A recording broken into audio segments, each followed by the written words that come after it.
Kenapa resign? Kerja dari 2014-2015 ya, itu kemarin di arsitek dan di desain. Terus kan aku memang dari pas kerja itu emang suka gambar memang ya. Terus buat bikin tas sendiri, bikin jilbab sendiri, gambar. Dari situ mulai tidak sengaja untuk dijual sebenarnya, tapi posting di Instagram kok ada demand-nya gitu. Ada buyer, ada yang mau gitu. Mulai online bermunculan tuh, mulai jualan, mulai sibuk ngurusin paket. Udah nggak sempet ya nggak sempet buat kerja, kayak ngurusin ke paket. kantor tuh. Sampai ke rumah udah bungkusin paket gitu kan. Makin lama kok makin banyak dan apa ya, aku juga ada fotografi juga kan. Jadi mulai udah kebingungan tuh mengatur waktunya. Nah dari situ mungkin mulai kayaknya gue harus ini deh, harus bisa. Harus lebih serius. Udah serius nih, kayaknya jalan nih gitu. Berarti menjanjikan ya? Menjanjikan. Jadi langsung kayaknya optimis nih. Itu 2019. 2019. Kan lalu 18 kita mulai online biasa, cuma aku masih belum resign gitu. Tapi pas mulai setahun itu kayaknya nih oke nih kayaknya udah bisa mengcover gaji 1 kali bulan. Oke, bahkan lebih kali ya. Lebih. Gitu kayaknya oke nih. Bincang bersama. Halo, jumpa lagi bersama dengan saya William Darmawan dalam podcast Bincang Bersama. Kreativitas itu tanpa batas, bisa muncul kapan saja dan juga di mana saja dan oleh siapa saja. Termasuk dengan tamu kita pada kesempatan kali ini yang memunculkan kreativitas yang sangat luar biasa dan juga menciptakan produk-produk rumah tangga yang ramah lingkungan. Bersama kita di podcast Bincang Bersama telah hadir ada Mbak Dewi Kaprianita, founder dan CEO The Craft Indonesia. Halo Mbak Dewi. Halo, Selamat datang di Selamat podcast datang juga, terima kasih kita sudah diundang. pada kesempatan kali ini. Siap. Dan kalau kita berbincang mengenai The Craft Indonesia ya, ini salah satu produk, kemudian juga salah satu kreativitas yang tanpa batas atau juga luar biasa. Nah, ini boleh kenalan dulu nggak nih sebelum Boleh banget. nanti kita akan mengulik lebih mendalam ya tentang Mbak Dewi. Kalau The Craft Indonesia itu apa sih Mbak? The Craft Indonesia adalah sebuah brand konsepnya yang semua produknya harus ramah lingkungan, harus mengusung tentang yang zero waste gitu kan. Jadi awalnya memang tapi mengusung dengan ada tentang kreativitas juga gitu kan. Jadi tidak hanya kita mengolah produk ramah lingkungan, tapi ada inovasi di dalamnya. Jadi awalnya memang dari 2018 ya kita buat The Craft Indonesia itu dari kayu-kayu jati. Oke. Produk Wow. kayu jati ya. Dan kita berbahan kayu jati dari Jawa Timur gitu, karena mereka adalah Jawa Timur, ada produksi kayu jati terbaik di Indonesia. Ya, produk-produk ramah lingkungan lingkungan. ditekankan ya, Ya, dari ditekankan. ramah lingkungan termasuk juga dibuat dari kayu jati tadi ya. Betul. Nah, ini bentuk-bentuk produknya seperti apa Mbak Dewi? Jadi memang fokus di awal tuh memang kita lebih ke perabotan dapur, kitchen decor. Jadi konsepnya mengganti perabotan plastik di rumahan dengan kayu jati. Jadi berupa talenan, cutting board, terus ada piring, ada gelas, mangkok, dan lain sebagainya. Terus ada anyaman juga. Tapi makin berkembang inovasi, kita juga ada keranjang untuk hampers gitu kan. Ada cutting board dibuat inovasi, ntar bisa aku jelasin ya, dengan gambar-gambar aku juga gitu. Jadi konsep awalnya memang itu, dari ramah lingkungan itu dari perabotan jati di dapur. Kayu jati ya, udah tahu ya kalau kayu jati itu udah pasti awet ya. Kuat dia. Kuat ya. Istilahnya kalau di rumah itu kalau ada kayu jati itu biasanya sesuatu yang sangat istimewa karena keawetannya itu. Dan dia estetik juga. Estetik juga. Iya, Nah, ini estetik ditekankan ya. Sebelum kita membahas Iya. produk, kemudian juga kreativitas dan menggali ya tentang kreativitas yang dilakukan oleh Mbak Dewi. Kita mau kenalan dulu nih Mbak Dewi. Mas Willy. Mbak Dewi ini lahir di mana sih atau Lahirnya Di nih mana? di satu kota kecil di Jawa Timur, di Pacitan gitu kan. Sebenarnya tempatnya cuma numpang lahir aja gitu. Kalau orang tua dari Palembang dan ibu dari Pacitan kebetulan gitu. Oke, dari Sumatera dan juga ketemu jadi Indomie. Selera Nusantara gitu kan. selera Nusantara ya. Tapi masa kecilnya banyak moving. Jadi ikut dari kok dibilang banyak apa sih kita si bolang gitu ya, banyak mengalami moving dari satu daerah ke daerah juga.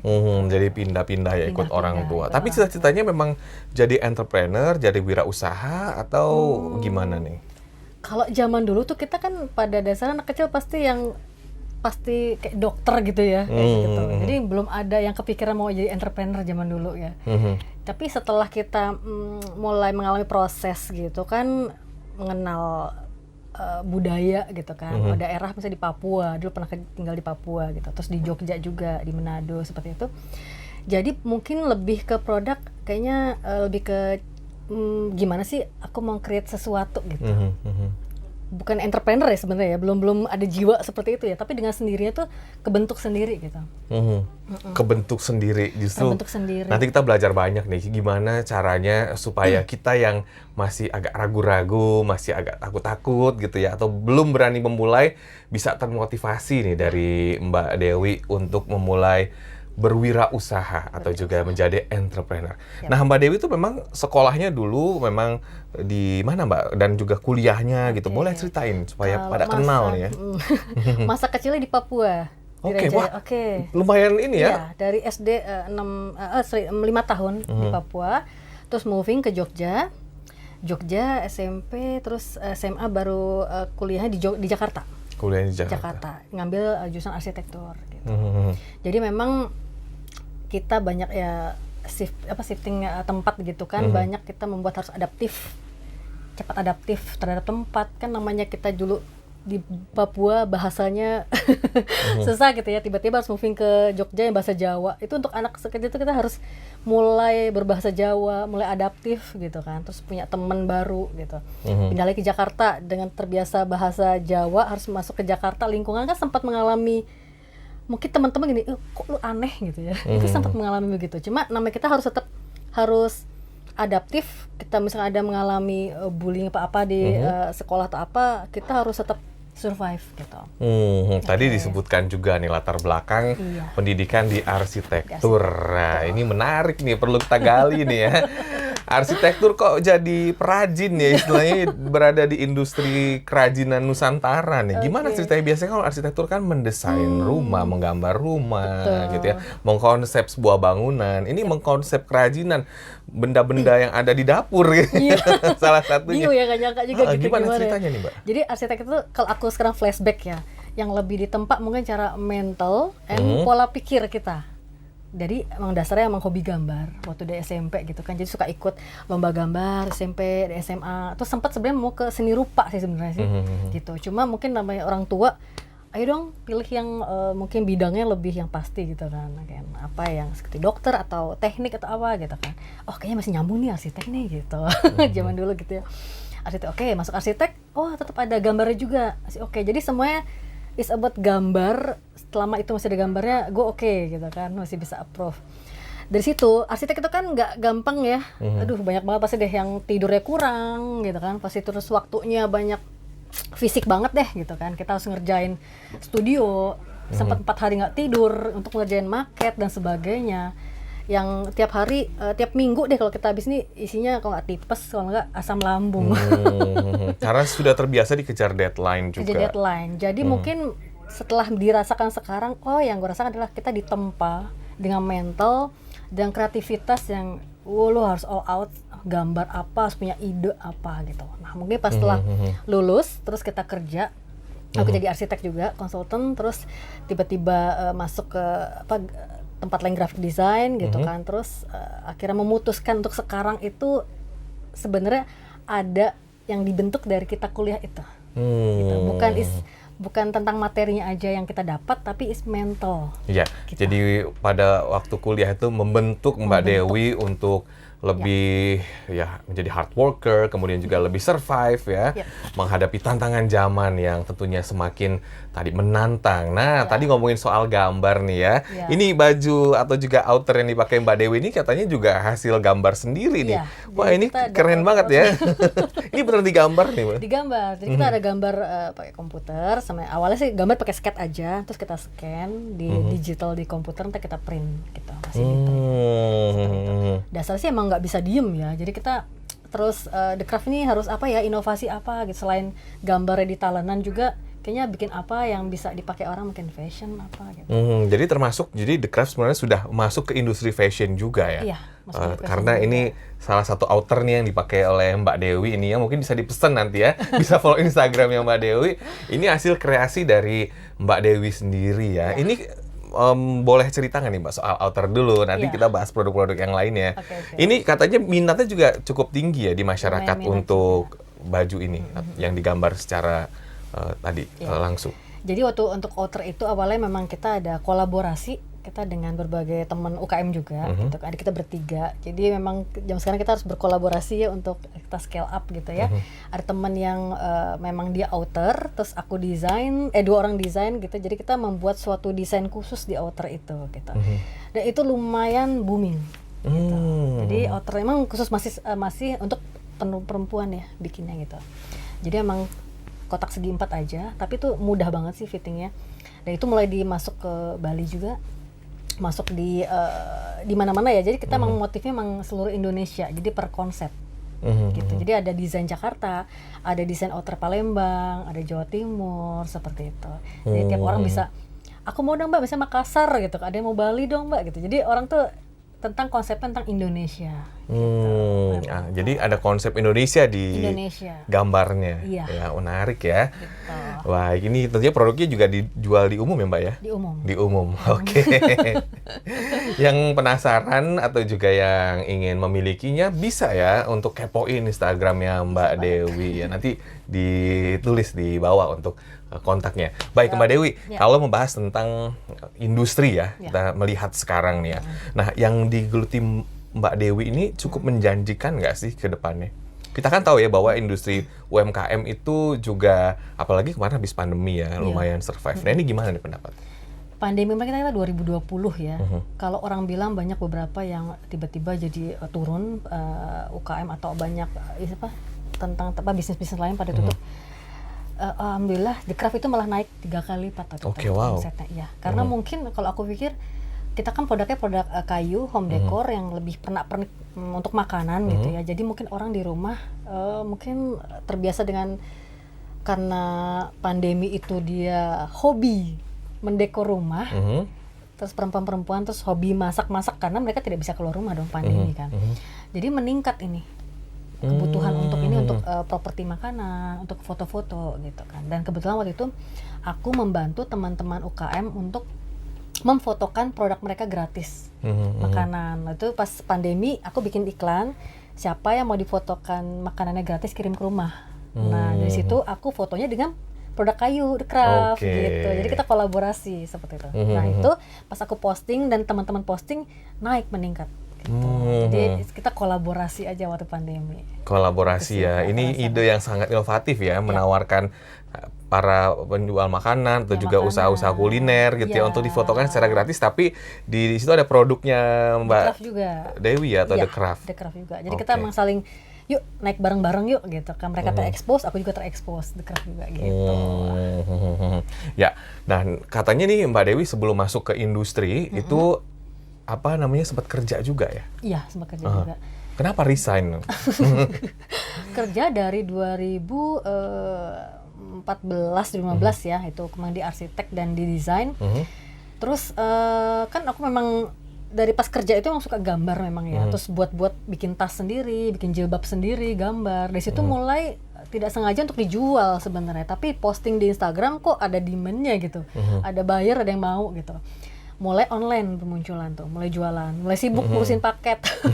Udah nggak sempet ya buat kerja, kayak ke kantor tuh. Sampai ke rumah udah bungkusin paket gitu kan. Makin lama kok makin banyak, dan aku juga ada fotografi juga kan. Jadi mulai udah kebingungan tuh mengatur waktunya. Nah dari situ mungkin mulai kayaknya gue harus ini deh, harus bisa. Harus lebih serius. Udah serius nih, kayaknya jalan nih gitu. Berarti menjanjikan ya? Menjanjikan. Jadi langsung kayaknya optimis nih. Itu 2019. 2019. Kan 2018 kita mulai online biasa, cuma aku masih belum resign gitu. Tapi pas mulai setahun itu kayaknya nih kayaknya udah bisa mengcover gaji 1 kali bulan. Bahkan lebih kali ya. Lebih. Gitu kayaknya nih Pak, resign ya gitu, bos. Oke, siap gitu. Tapi untuk memutuskan resign itu Iya. itu kan kadang-kadang berat ya. Ini jadi satu pelajaran juga nih ya untuk yang mungkin masih aduh kerja tapi penghasilannya segini-segini aja gitu ya. Nah, ini apa yang istilahnya membentuk satu keinginan besar Mbak Dewi sampai akhirnya memutuskan untuk resign? Apa karena memang sudah begitu menjanjikannya industri ini Sudah atau begitu gimana? tidak bisa mengatur waktu lagi. Udah kebingungan gitu kan. Terus tiap hari isinya tidur jam 3 pagi untuk Oke. mengurusi pengiriman. Jam 3 pagi? Iya, jam 3 pagi. Wow. Jadi tiap pulang kerja jam 8 udah pusing dengan paket dan mulai kirim-kirim, mungkin kalau kita dulu ada company profile apalah gitu ya, udah mulai ngurusin fotografi, editing, ngurusin paket online gitu. Jadi tiap hari isinya seperti itu dan waktunya kurang tidur. Kurang tidur, saya kurang makan. Jadi kalau ditambah kerja lagi kayaknya udah nggak sanggup ya. Nggak sanggup. Terus mulai kayaknya kalau kita suka passion kita di sini, kita kadang semua pikiran terus hati kita tuh udah kesini, Tercurahkan ke sana, betul ya. gitu. Ini sesuai dengan hobinya Mbak Dewi juga ya, karena bisa menggambar. Nah, ya. Jadi usahanya juga berjalan dengan baik karena memang dari hati ya Mbak ya, Dari hati, menjalankannya. ya. Nah, Dari ini tadi hobi. dari tahun 2019. 18 kita mulai. 18. Mulai si The Craft ini sebenarnya posting di awal tuh 2018. Gitu. Tapi mulai aku ber-PT dan mulai series itu 2019. Gitu. Jadi semua dari hobi, nggak sengaja kecemplung ini sampai sekarang seperti itu. Awalnya apa kesulitannya yang dihadapi nih Mbak? Atau awalnya Awalnya. mulus-mulus aja nih? Selain waktu mungkin ya, kalau waktu kan mungkin nggak ke-handle ya. Yep. Mungkin waktu itu awalnya mungkin kelelahan gitu kan, belum ada orang gitu kan untuk membantu gitu kan. Terus apalagi ya, modal. Karena kita UKM gitu ya, masih merintis gitu. Terus kesulitannya, kalau sekarang ini ya, kalau dulu sih kita masih, aku masih belum terlalu yang besar gimana gitu ya, masih online itu masih oke gitu ya.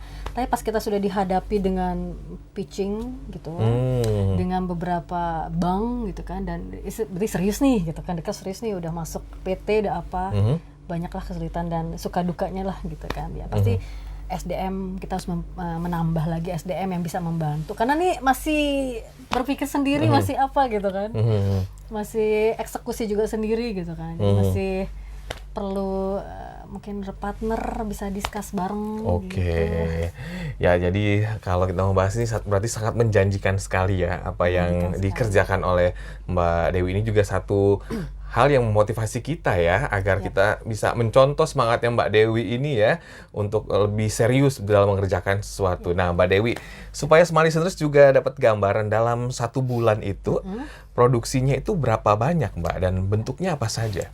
Produknya itu memang kalau yang rutinitas tuh ya talenan, piring, mangkok, gelas itu udah pasti, karena kita kan ada konsinyasi dengan beberapa mitra seperti range market, supermarket lainnya gitu, hall. Jadi kita memang harus sudah continue tuh. Jadi tiap mereka harus laporan bahwa ini yang, maksudnya yang harus kewajiban yang memang kita harus ini ya, siapkan stok di kita gitu. Tapi kalau outer pakaian dan lain-lain yang ada tas juga itu sesuatu yang mungkin kita masih by request, belum terlalu nyetok gitu. Jadi totalnya berapa tuh kuantitasnya? Totalnya kuantiti sebulan bisa 1.000. Wow. Iya, karena kita ada juga pengiriman misalnya ke luar negeri juga, misalnya ada buyer juga. Kita udah kirim ke London, Korea. Wah, sudah ke market Yaman. internasional ya. Kalau begitu kita mau lihat juga nih contoh produknya ya. Boleh diperlihatkan, akan saya ambil contohnya.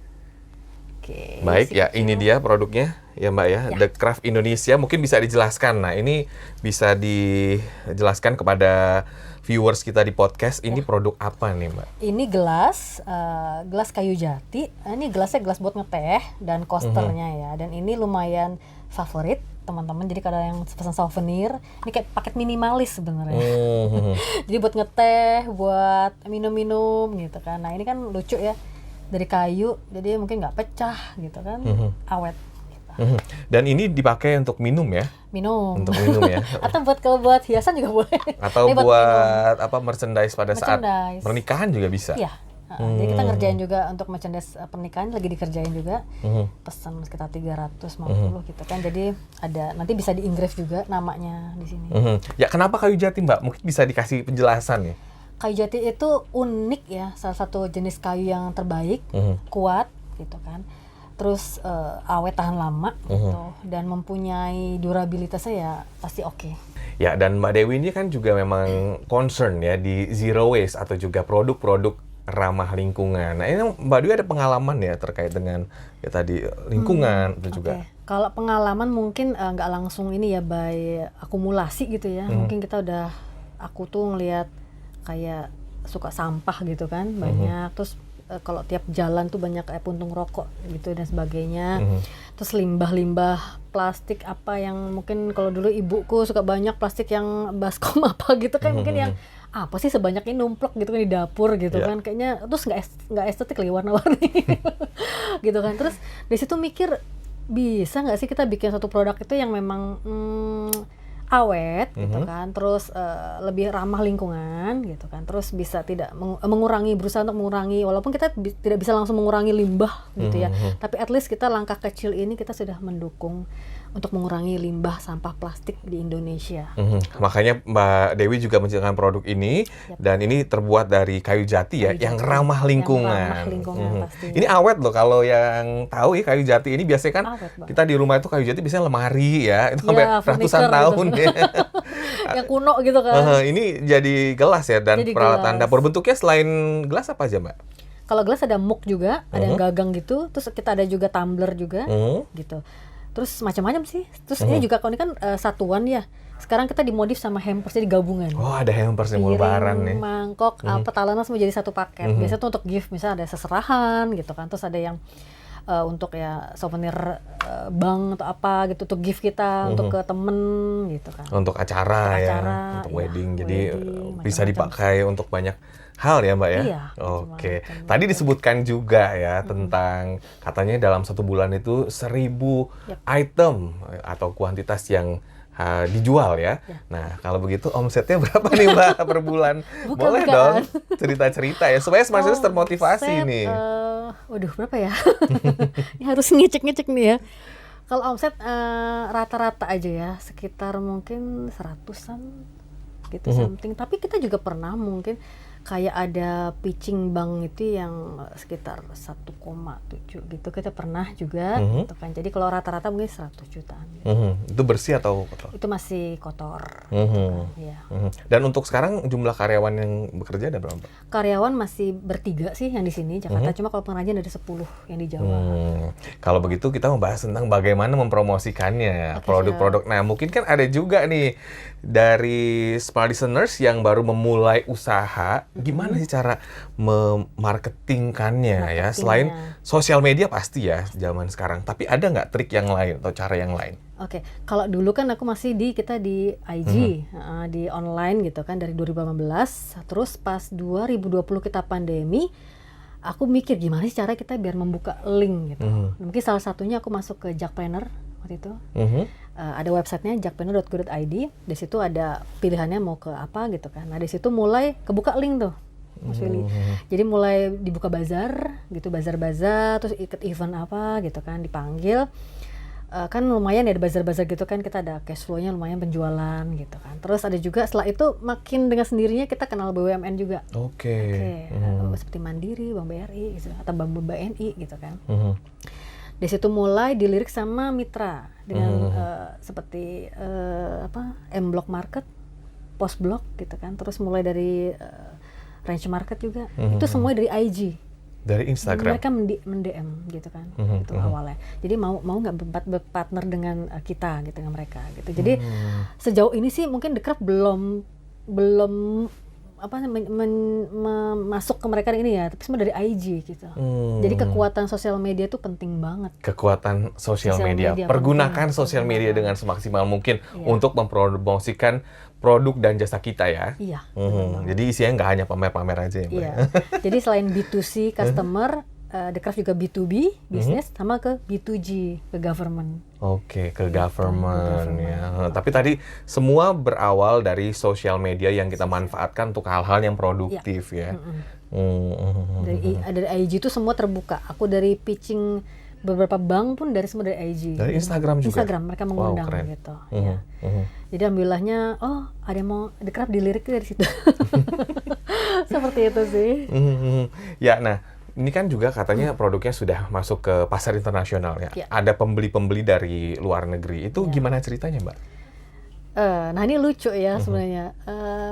Tamu-tamu suka tak terduga pun ke galeriku gitu. Galerinya di mana? Di Jakarta Barat. Oke.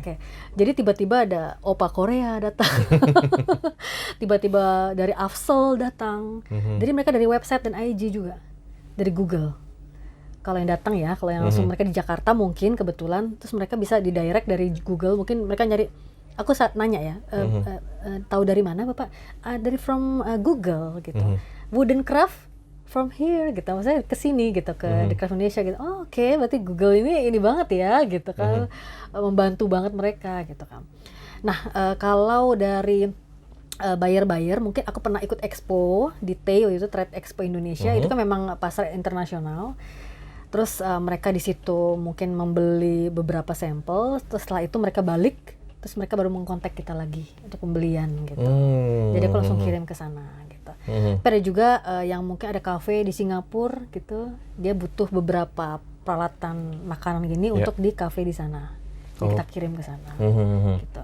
Jadi kita udah kirim ke Afrika Selatan, ke Singapura, London, Korea, Yaman gitu. Seperti itu sih. Tapi belum terlalu yang banyak banget ya. Volumenya mungkin next goal-nya pengen yang kontainer-kontainer. Yang banyak ya. Berarti siap tambah karyawan ya. Karena permintaan akan semakin banyak ya Mbak ya. Iya, siap. Baik, nah di tengah padatnya aktivitas nih, supaya nggak stres, hobinya apa nih Mbak? Kita ngomongnya santai-santai aja ya. Oke, hobinya tidur. Itu obat yang paling mujarab ya. Mujarab ya. Makin kesini kayaknya makin kurang gitu istirahatnya. Menggambar sih. Aku tuh kayak tetap menggambar juga, bukannya gambar juga ada pekerjaan ya. Tapi itu bisa rilis juga. Healingnya Dewi ini apa ya? Healing gambar. Terus mungkin sepedahan. Aku juga suka sepedahan sama komunitas waktu itu kan juga. Tapi lebih kepada ya aku tuh suka menyendiri, introvert. Jadi suka mengistirahatkan sendiri dengan menggambar sendiri, menyendiri. Itu udah cukup waktunya buat charge lagi gitu, kontemplasi, mencari ide-ide baru ya. Ide baru. Itu penting ya untuk seorang wirausaha atau juga seniman bisa dikatakan begitu ya Mbak ya, untuk mencari ide-ide dan juga inspirasi supaya tetap segar ide-idenya. Betul nggak? Nah ini mungkin tipsnya gimana caranya supaya ide-ide yang dibuat oleh The Craft ini juga tetap segar, tetap bisa berkompetisi di tengah maraknya mungkin jualan online juga ya, kemudian di marketplace semua pasti produk banyak ada. Yang ada juga sama gitu kan, kompetitor juga. Betul, gimana gitu. Nih Mbak? Inovasi itu penting, emang membuat yang beda. Kalau sementara ini The Craft ini bikin inovasi ya tadi desain tadi ya, desainnya diaplikasikan di kayu-kayu. Jadi mungkin belum banyak pengusaha sama ini ya, kompetitor kayu juga banyak, yang bikin cutting board juga banyak, gelas sama gitu ya. Tapi kayaknya belum ada yang gambar gitu, baru The Craft Indonesia. Gitu. Jadi kita desainnya itu pasti custom, gitu, tidak bisa duplikasi dan mungkin sudah dipatenkan gitu kan, dihaki juga kita. Jadi kalaupun customer ada yang punya cutting board misalnya The Craft, itu pasti kan tidak ada yang punya juga gitu. Tidak ada duplikasi dan yang menyamakan gitu. Jadi emang special cutting board gitu. Itu inovasi yang selama ini yang sudah teman-teman mungkin buyer sudah beli gitu kan. Jadi mereka sudah memiliki ini kayak special cutting board gitu ya, yang tidak punya orang lain. Sudah sangat spesial desainnya. Dan sudah didaftarkan di Haki juga ya Mbak? Untuk semua produknya? Untuk semua produknya. Gitu. Jadi merek juga sudah gitu kan. Terus sama kita ada ikon brandnya namanya Mbak Yuti. Mbak Yuti itu perempuan, ada kayak kartun gitu, namanya Mbak Yuti, Mbak Kayu Jati. Itu juga kita sudah hak ciptain sendiri juga gitu. Jadi so far itu inovasi dari The Craft Indonesia dan kekuatan The Craft gitu. Mbak Yuti, Mbak Kayu Jati. Ada spatulanya gitu. Ikonnya Ikonnya gitu. Itu juga namanya yang ngasih itu juga dari teman-teman di The Craft Indonesia. Jadi aku bikin kayak kuis gitu. Ini ada gambar ini namanya siapa ya gitu. Nah, dari situ teman-teman mulai tuh ini namanya ini nih. Nah, tiba-tiba ada yang lucu, oh ada Mbak Yuti nih, Mbak Kayu Jati gitu. Mbak Yuti ya, Mbak Kayu Jati.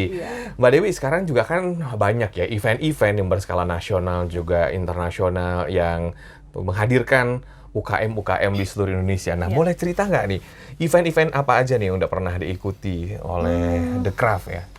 Event-event kita ada nasional dan ada internasional. Kok nasional itu kita pernah ikut di TEI, Trade Expo Indonesia, tahun lalu di ISBSD, lalu ada juga di IFEC, itu baru kemarin ini, di Kemayoran. Gitu. Itu tentang home decor kok IFEC. Terus beberapa bazar kayak kementerian juga, terus ada bazar-bazar masih seputar Jakarta ya, itu rutin gitu tiap bulan ada. Tapi yang mungkin pernah juga di luar negeri, kita di Belanda ikut Tong Fair gitu, dan China Expo itu yang baru. 3 sama di Jerman, Frankfurt pameran di sana gitu. Jadi ada 3. Gimana respon dari orang-orang di luar negeri, di Belanda, kemudian juga di Jerman? Oke, dari teman-teman, aku nggak produknya ke sana ya, jadi produknya udah jalan-jalan, orangnya belum. Orangnya sibuk ya di Jakarta ya. Oke, kapan ya orang bisa berangkat juga nih? Produknya udah kemana-mana gitu kan. Jadi mungkin dari temen ada info, aku suka tanya gitu, bagaimana penjelasan Mbak? Alhamdulillah Mbak, responnya baik gitu. Dan salesnya bagus dan mungkin habis gitu kan. Terus kemarin New York Now juga, barang juga pernah dibawa sama Ibu Sandiaga Uno, dibawa ke sana gitu. Dan alhamdulillah oke juga kita sales di sana. Gitu. Berarti kan pasar di sana bisa responnya oke, baik gitu ya. Seperti itu sih. Kalau goalnya Mbak Dewi secara personal dan juga bisnis apa ya Mbak?